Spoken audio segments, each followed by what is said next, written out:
আসসালামু আলাইকুম। আলহামদুলিল্লাহ আমি ভালো আছি। আপনারা সবাই কেমন আছেন? দেখতে দেখতে আমার পাখির বয়স আজকে ৩৯ দিন। আজকে ৩ দিন হচ্ছে ডিম পাড়া শুরু করছে। তো আলহামদুলিল্লাহ আজকে দিনকে প্রায় আপনার হলো যে ৪০টার মতো ডিম উঠাইছি। তো সেইটা দেখা আজকে দিনকে ডিমের খাঁচা কিনতে গেলাম। তো ভাইয়ের সাথে আবার অন্য একটু বিষয়ে পরামর্শ করলাম। রাত্রে গেছি খাঁচা কিনতে। তো এসে আমি সবসময় খাবার হাতে গুঁড়া কইরা দেই।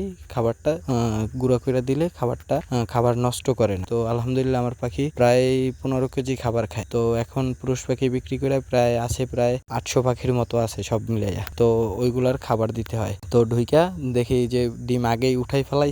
তো আমি ঢুইকা তারপরে ২টা ডিম পাইছি। ওই ২টা ডিম খাঁচায় নিছি। তো আশা করা যায় আর ২-১ দিনের মধ্যে ফুল প্রোডাকশন ডিমে চলে আসবে।